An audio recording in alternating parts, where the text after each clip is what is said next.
जब कोई इंसान किसी जंगल में किसी टाइगर को देखने के लिए 100 बार जाता है तो हो सकता है उस इंसान को टाइगर एक बार दिख जाए, लेकिन एक बात तय है कि 99 बार टाइगर ने उस इंसान को देख लिया है। और आपको अगर टाइगर दिख जाता है तो ये मत सोचिए कि आपको टाइगर आसानी से दिख गया।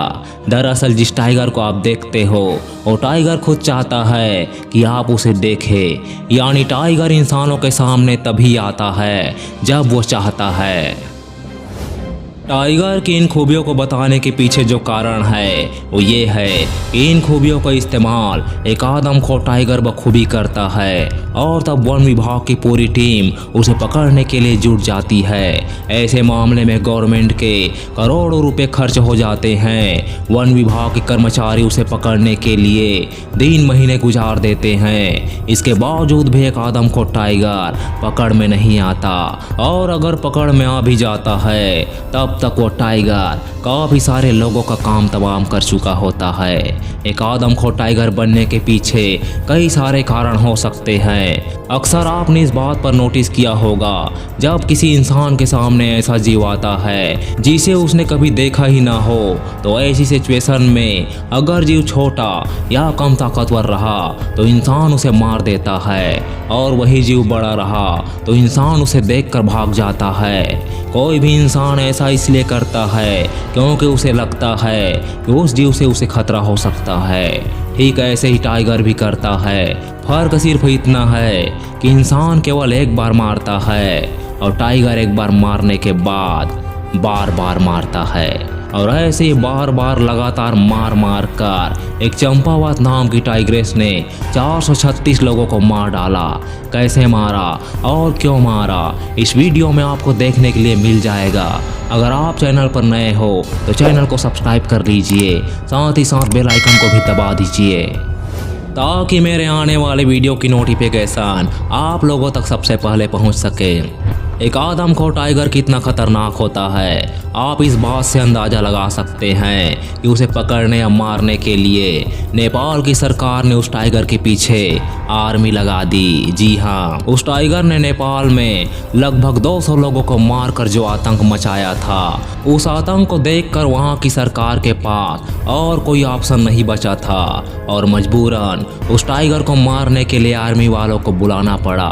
इतिहास में ऐसा पहली बार हुआ जब किसी आदमखोर टाइगर को मारने के लिए आर्मी वालों को बुलाना पड़ा, पर अफसोस कि आर्मी वाले भी उस टाइगर का कुछ बिगाड़ नहीं पाए, और उस टाइगर ने आर्मी वालों का बहुत कुछ बिगाड़ दिया था। इससे पहले कि उस आदमखोर टाइगर के हाथों आर्मी के और जवान मारे जाते, आर्मी वालों ने उस टाइगर से बचने के लिए एक संगठन बनाया और उसे उसकी टेरिटरी छोड़ने पर मजबूर कर दिया, और आर्मी के जवानों ने उस टाइगर को शारदा नदी के किनारे तक भगा दिया। आपको बता दे, इस नदी का आधा हिस्सा नेपाल में है और आधा हिस्सा भारत में है। शारदा नदी तक पहुंचने का मतलब है कि वो टाइगर इंडिया में अपने कदम रख चुकी थी। नेपाल में उस टाइगर ने अब तक जो कुछ भी किया वो तो बस एक ट्रेलर था। असली पिक्चर तो इंडिया में आने के बाद शुरू होती है। नेपाल से निकल जाने के बाद उस आदमखोर टाइगर ने उत्तराखंड के कुमाऊं जिले में आतंक मचाना शुरू कर दिया।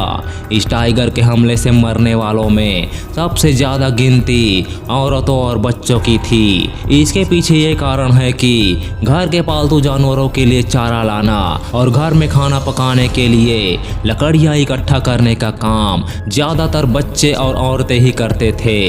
इसलिए उस आदमखोर टाइगर को रात होने का भी इंतजार नहीं करना पड़ता था, और वो टाइगर दिन दहाड़े लोगों को मारकर अपना निवाला बनाने लगी थी। लेकिन दिन की रोशनी में भी उस टाइगर को पकड़ पाना इतना आसान नहीं था। कुछ लोग तो ये तक मानने लगे थे कि चंपावत गांव में किसी चुड़ैल का साया पड़ गया है जो लोगों के खून की प्यासी है। लेकिन उन लोगों की जान का दुश्मन कोई भूत नहीं बल्कि एक आदमखोर बाघिन थी, जिसने नेपाल में 200 लोगों को मारने के बाद अब हिंदुस्तान में 236 लोगों को मारकर पूरे कुमाऊं जिले में आतंक मचा रखा था। उस टाइगर ने लोगों के दिलों में इतना डर पैदा कर दिया कि उस टाइगर के जिस इलाके में भी होने की खबर मिलती थी वो इलाका पूरा सुनसान हो जाता था।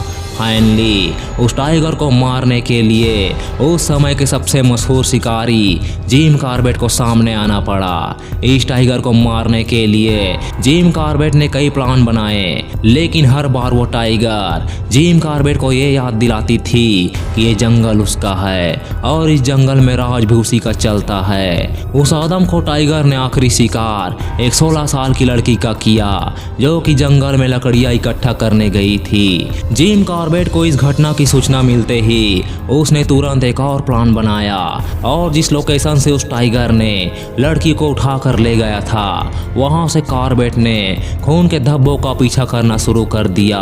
बाघिन अपने शिकार को जंगल में काफी अंदर तक ले गई थी और कॉर्बेट लाश के घसीटे जाने के निशानों का पीछा करते करते टाइगर के काफी करीब पहुंच गया। उस टाइगर को मार पाना कोई आसान काम नहीं था। कॉर्बेट टाइगर के करीब तो पहुंच गया, लेकिन उस टाइगर ने कॉर्बेट पर भी हमला कर दिया।